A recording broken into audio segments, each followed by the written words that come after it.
Halo Sobat Film, gimana kabarnya? Kali ini kita akan membahas alur cerita film 13 Samurai Legendaris, menceritakan pertarungan 13 orang samurai menghadapi musuh yang berkali lipat lebih banyak. Mereka rela berkorban demi memberantas kekejaman para tirani. Film ini dirilis pada tahun 2013. By the way, video ini full spoiler. Oke, kita masuk ke alur cerita filmnya.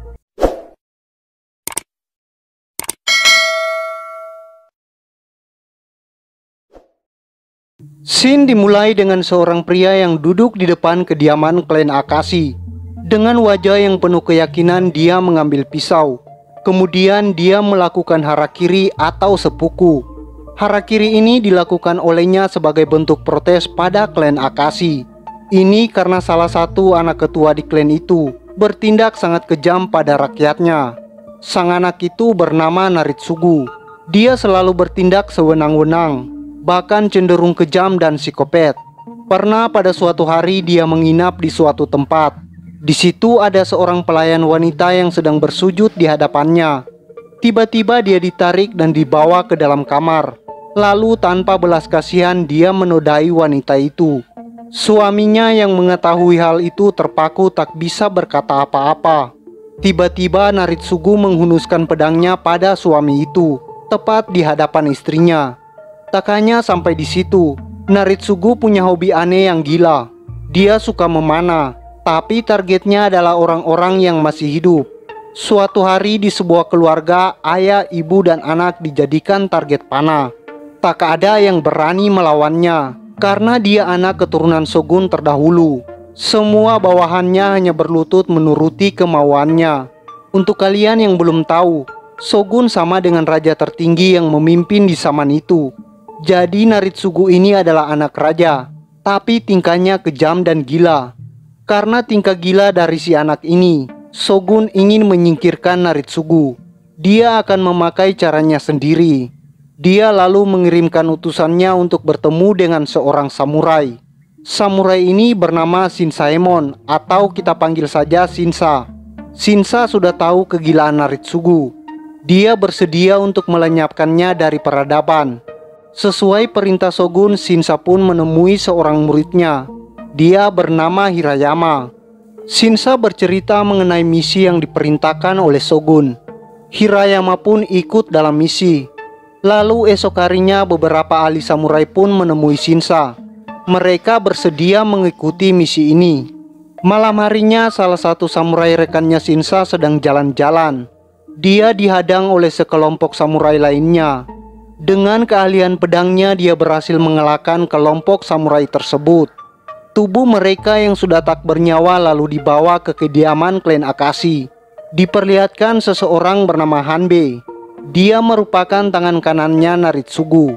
Dia mulai mengerti kalau ini perbuatan Shinsa. Sepertinya Shinsa akan melakukan sesuatu pada klan Akashi, khususnya pada Naritsugu. Sementara itu di tempat lain Shinsa mengunjungi seseorang. Dia bermaksud menambah kekuatan tempurnya. Dia mengunjungi keponakannya bernama Shinrokuro. Shinsa meminta Shinrokuro untuk ikut bergabung dalam misi pemberantasan Naritsugu. Awalnya Shinrokuro ragu akan misi ini. Shin termenung setelah Shinsa pulang. Istrinya pun menyapanya. Dia lalu berkata kalau dia diajak untuk misi besar atas perintah langsung dari shogun. Istrinya pun mendukungnya. Hatinya kini sudah bulat. Dia pergi untuk menyetujui ajakan Shinsa. Di kediaman Shinsa, dua orang samurai datang lagi kepadanya. Mereka bersedia ikut dalam misi itu. Shin pun datang ke situ dan berkata kalau dia juga bersedia ikut. Hingga pada akhirnya terkumpul 12 orang samurai pemberani. Mereka akan menjalankan misi membunuh Naritsugu.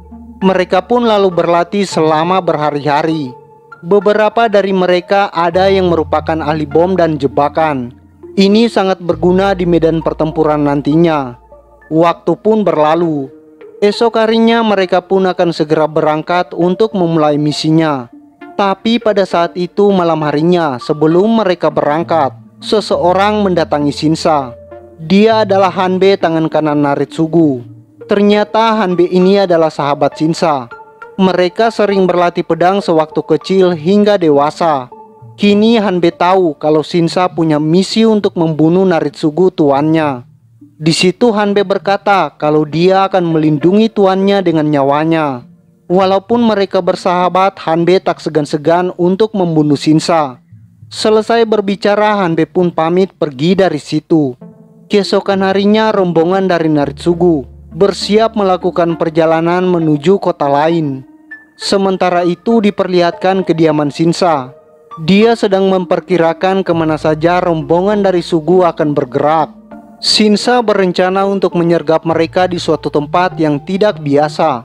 Rencana Shinsa adalah mereka akan membelokkan pergerakan rombongan itu di suatu kota, sehingga mereka akan mengambil jalan lain. Lalu mereka akan sampai di kota yang Shinsa sudah siapkan.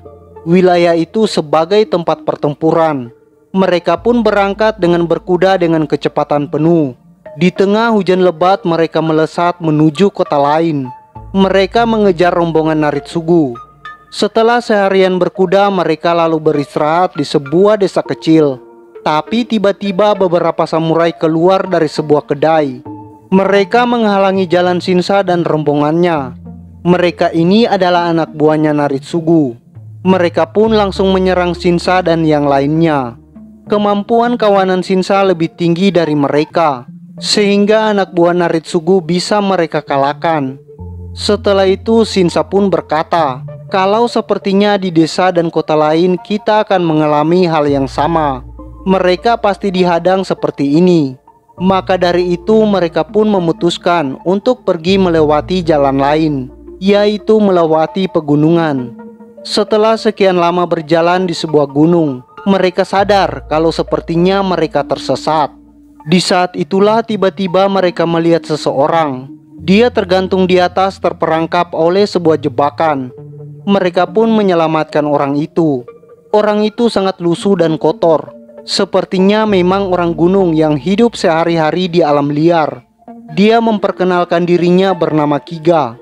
Dia bersedia memberitahu arah jalan menuju tujuan Shinsa. Tapi syaratnya dia diberi makanan. Lalu Kiga pun mulai memandu Shinsa dan yang lainnya. Mereka menyusuri daerah pegunungan itu untuk sampai kembali ke kota.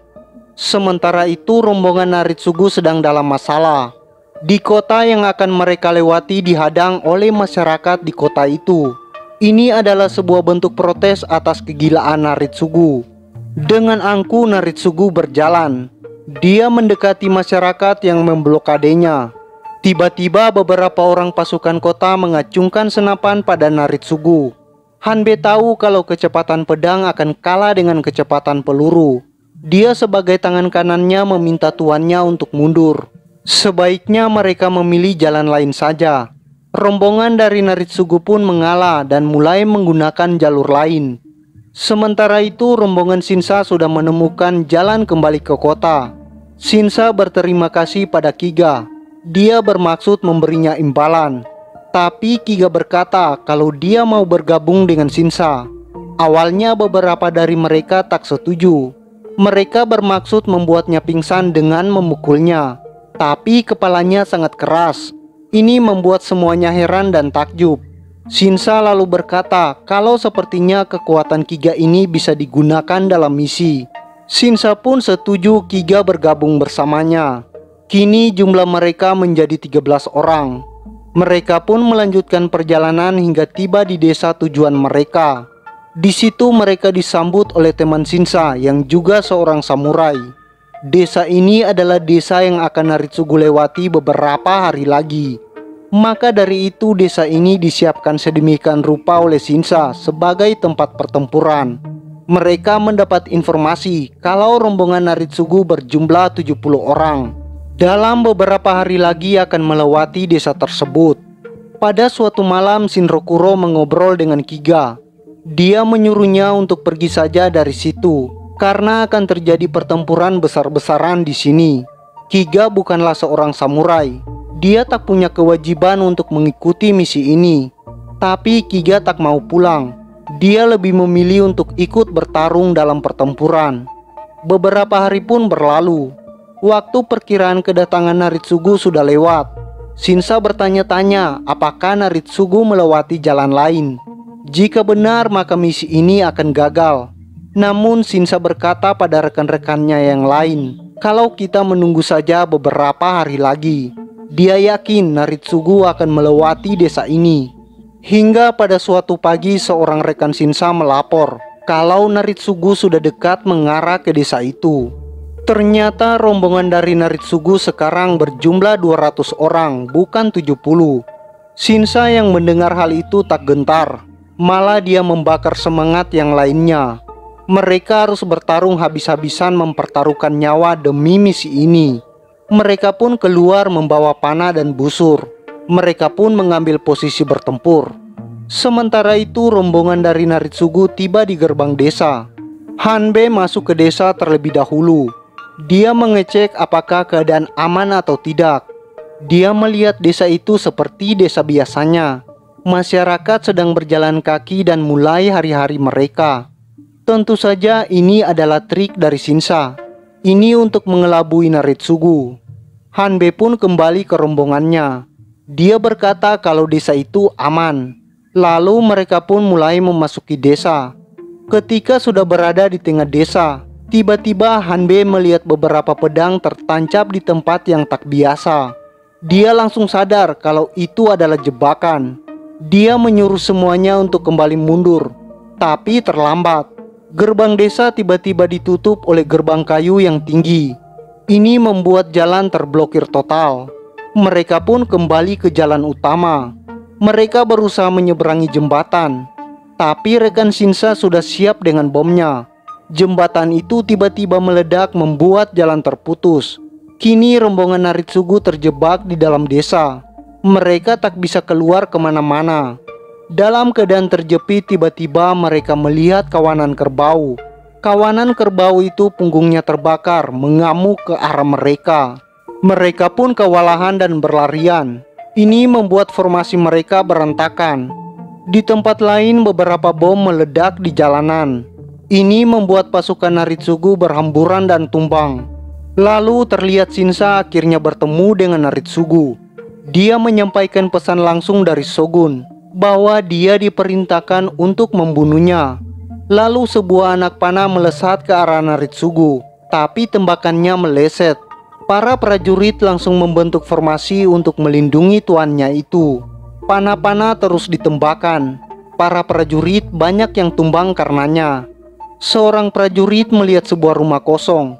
Dia mengajak Naritsugu berlindung di dalamnya.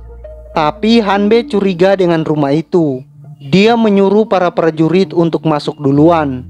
Benar saja rumah itu sudah dipasangi bom. Seketika bom itu meledak menghancurkan rumah tersebut. Para prajurit yang ada di dalamnya ikut gosong. Anak panah Shinsa dan teman-temannya sudah habis. Kini mereka turun ke medan pertempuran menggunakan pedang. Pertarungan sengit pun dimulai.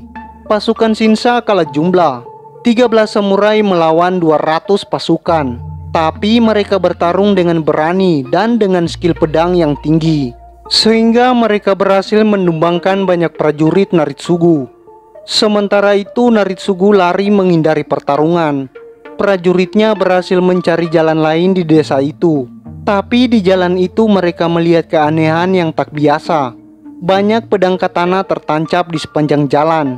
Ini membuat mereka langsung waspada tinggi. Lalu dari arah berlawanan muncul murid Shinsa bernama Hirayama. Dia langsung menyerang para prajurit Naritsugu dengan skill bertarungnya. Ternyata pedang-pedang yang tertancap adalah untuk digunakan kembali olehnya.